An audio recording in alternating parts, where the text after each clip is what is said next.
بسم الله الرحمن الرحيم.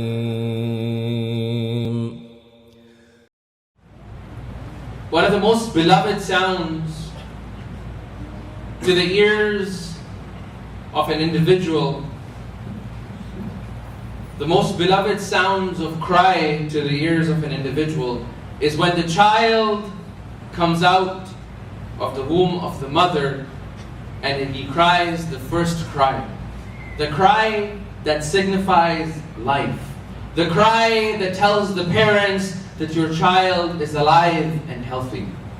And from that point begins a very, very important journey for the parents to take care and look after this little child. So the father and mother, they get busy taking care of this child. As he's nourished, he grows. The mother takes care of the character, the akhlaq, the tarbiyah, how to use the bathroom, how do you eat. The father is busy with bringing the bread to the table, or sometimes nowadays today the mother and the father is offering the other role as a stay-home father. But irrespective, both of them combined, they are busy in this struggle, this journey to make sure that this child does not get hurt, or this child does not feel any threat or any fear or any harm comes its way. Now, many of times when the child becomes 7 or 8 years of age, 9 years of age, 7, 8, 9, at that point the child, he starts showing some symptoms. He wants freedom. He wants to do things his way. He's no longer interested in your narrative. But then, when the child goes out, and almost no parent, irrespective of their religiosity barometer of where they fall in adherence to Islam, almost no parents, and sometimes even non-Muslims, would never ever find this appropriate that their child hangs out at the age of 7, 8 or 9 on the streets and comes home at 2 a.m. at night.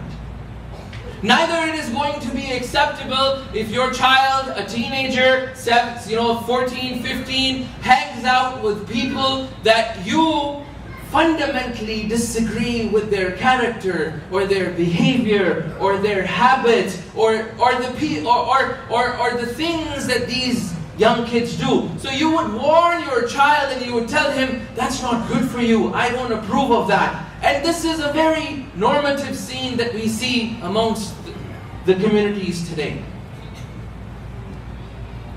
Now, I was sitting at one of the Tim Hortons, and a similar scenario played out in front of me. And the scenario was that there was a child, mother, and her friend. The mother and her friend, they were busy talking the whole time, while the child was busy with an iPad or some sort of a tablet. Now, the minute the mother decided that they're going to go get something from the counter, at that point, the mother turns to the child and tells him, listen, remember what I told you, there's stranger danger. Do not talk to strangers. Strangers can harm you. They can take you away from mama. So you make sure that you don't speak to, I'm just around the corner. Literally the distance between where he sat, the child was sitting, and the mother, it was like literally from this member all the way to that door.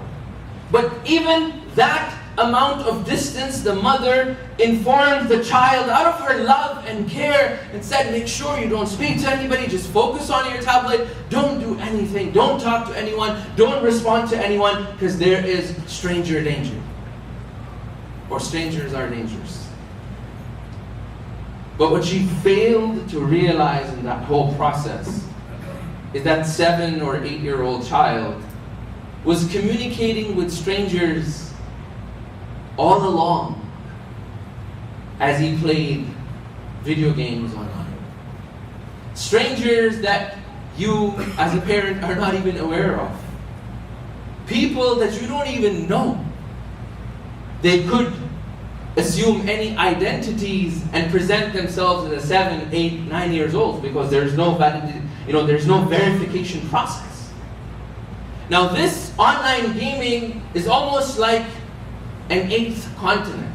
Your child We are so worried about our child and protecting our child from the elements of these 7 continents, but we always forget and neglect that there's an 8th continent, which is the internet. There's an 8th continent where your child is living on a constant, interacting with people. He has points, he has status. It's a society that he's living, and many of the parents are completely unaware of that.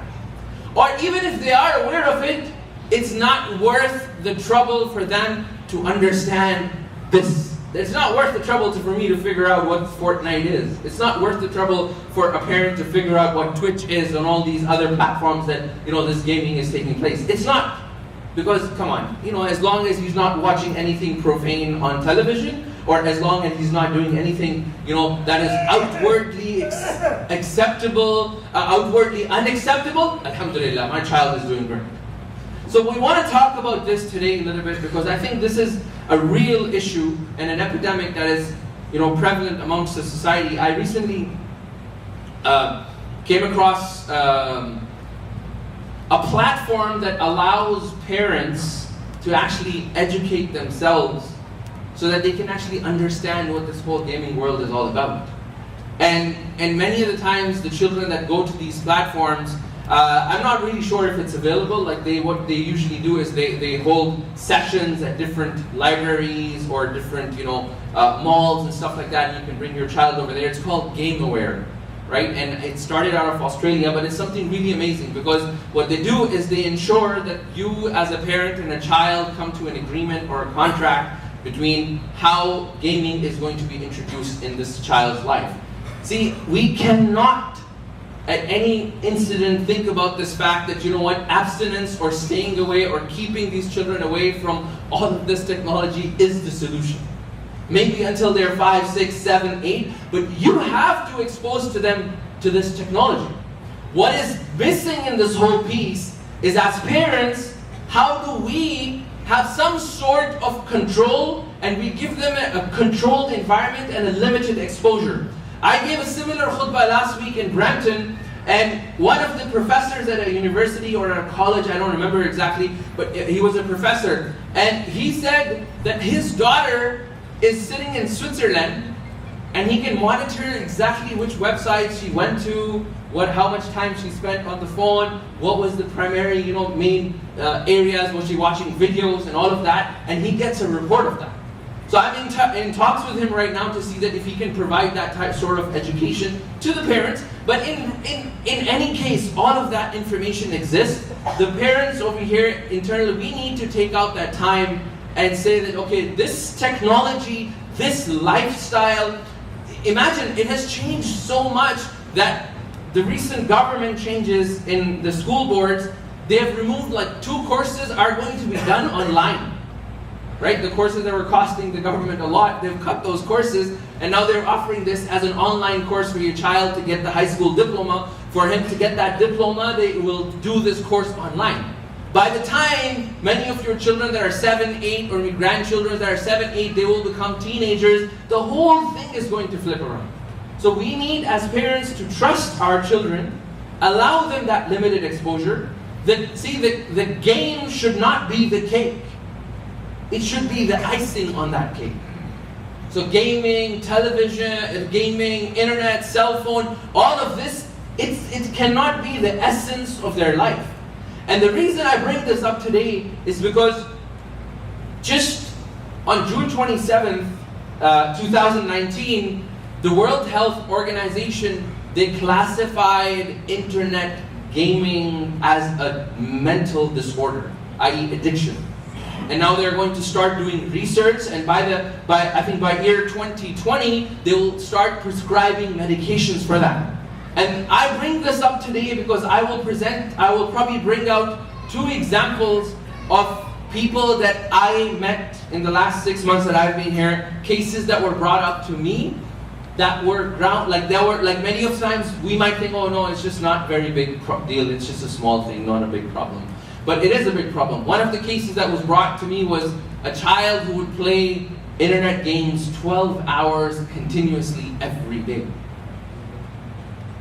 He was a 15-year-old, child who would play 12 hours continuously. Many times he would not even go to the bathroom during those 12 hours because he was addicted to that. And obviously because to a parent, he's an addict. But for him, he is living a virtual life where he has status.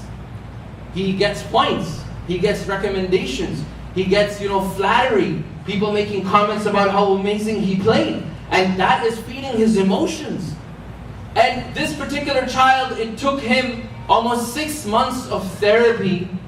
And just recently, he was allowed and introduced back video games and all of that so that, in a very controlled environment, and there's an agreement between him and the parent and the counselor. And this is a real scenario. But the danger is much higher than that.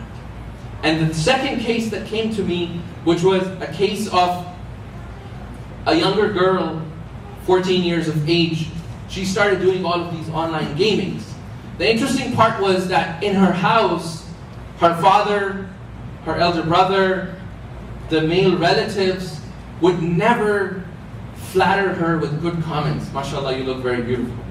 MashaAllah, what a nice dress. And a child, a female child, or a young girl, she is desperate to hear that. And when she does not hear it from the male relatives, then she seeks that from other ways. And this particular girl, she started playing a particular online game, and one thing led to another thing, until she was convinced by the group of people that she was involved in that particular online group, that they started sharing pictures of themselves without clothes. And they said, look, we have all become vulnerable in front of you, and we all love you, we all really care about you. How about you take some pictures of yours and share it with us? Trust me, it's just going to remain in this group of an online group of gamers that she was involved in. And after that, when she did that, they started blackmailing her. And alhamdulillah, those two guys, they were arrested.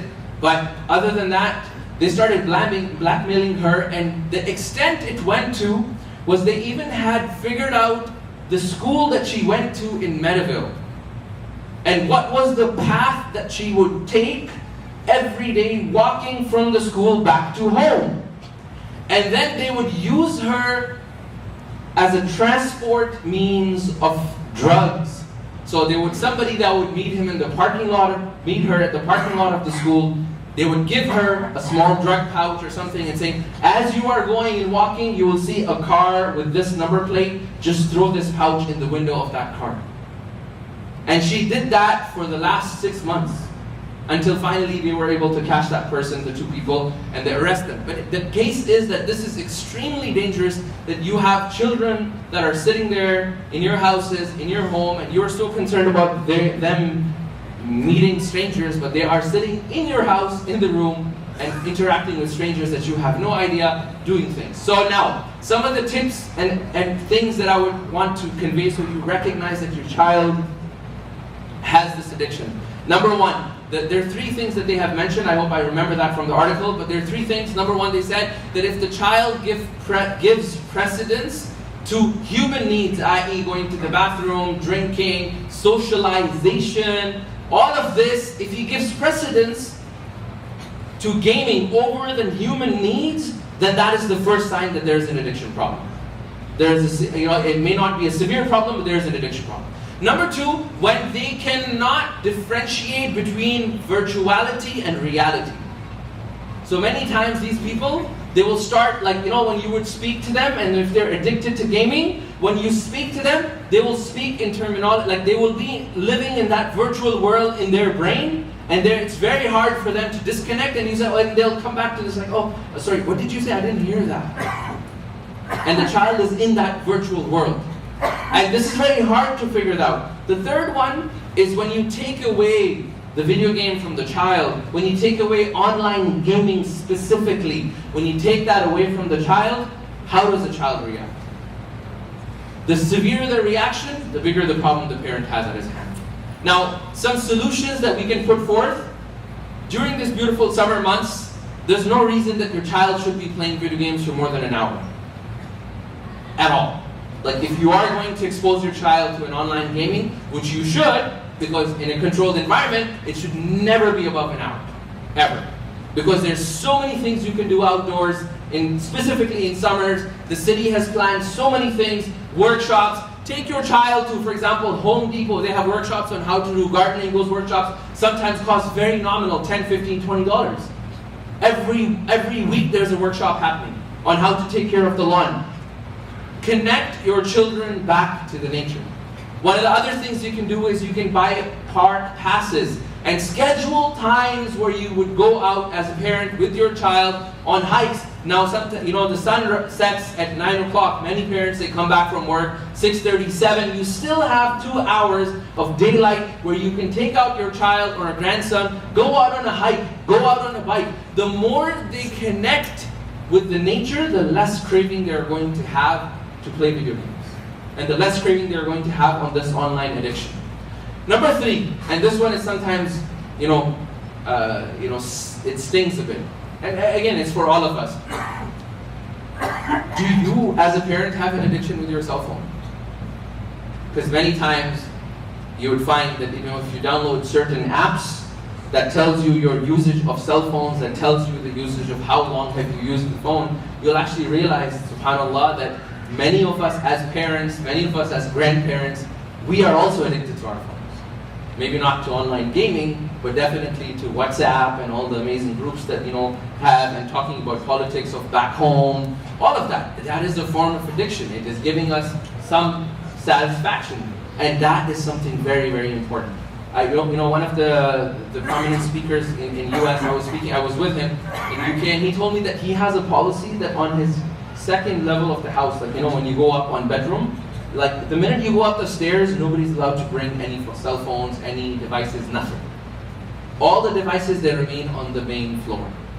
Now, this brings me to the 4th point, that if you have given your child a laptop or an iPad or a tablet, just make sure that you confine the space in which he's allowed to use that. Right? You give him the freedom to use the tablet, but say you're not allowed to take that tablet, lock the door, and go in your room. There's no need for that. You can play all the games, you can use your headphones if you don't want me to, but that child should be in an open space environment where he knows that other people are watching him. And again, it's a family, so you should not have any such secrets that your child can't play video games in. And if he resists, then there's more reasons for you to actually figure out that how you can do that. Same thing with laptops. No laptops should be allowed in the rooms of children because it's a device that is calling disaster. Right? Unless your children are trained. Again, I'm very balanced here that you cannot tell the child no laptop, no Instagram, no Facebook, no Snapchat for you, haram. That's not going to work. Right? I had to, after a long discussion, expose my own daughter to Instagram. And, honestly, it was a very daunting task for me. I was like, I don't want her to get exposed. But there's a chance, like, if I don't expose her to that in a controlled environment, 1 hour a day or 45 minutes a day, and that is also as a reward. It is not a given that you will get that 45 minutes a day. Then at least you have some surety that you're also not depriving them of the lifestyle they will be living. And number 2, that you're giving them that comfort that, I trust you enough for you to have your own account. But it is going to be controlled environment, inshallah. I ask Allah subhanahu wa ta'ala that, He grants us the tawfiq in this, specifically this summertime, to be able to do things that helps our children. I think at Al-Huda, they have a very beautiful program that they have launched, which is Deen for Teens. If you have time, Mondays to Thursdays, it's going to be running. You can allow your children to register in that. If you're just available on the weekends, they have another program called High Alert. That is a program, again, it's primarily focusing on children and the contemporary issues that they're facing, inshaAllah ta'ala. أقول قولي هذا وأستغفر الله لي ولكم ولسائر المسلمين فاستغفروه فإنه الغفور. Bismillah, alhamdulillah, wa salatu wa salam ala man la nabiyya ba'da. This whole khutbah, the essence or the root of why we need to be worried about this is this one verse of Allah subhanahu wa ta'ala where Allah subhanahu wa ta'ala says, "Qu anfusakum wa ahlikum nar." That protect yourselves and your families from hellfire. And another, "Alayha malaikatun khilal." That in this hellfire, Allah subhanahu wa ta'ala has placed staunch angels, i.e. they're really, really ruthless. لا يعصون الله ما أمرهم. They do not ever disobey the commands of Allah subhanahu wa ta'ala. So, take this opportunity. Summer is a time to connect with your children. We ask Allah that He opens our hearts and grants us tawfiq of how to connect with our children.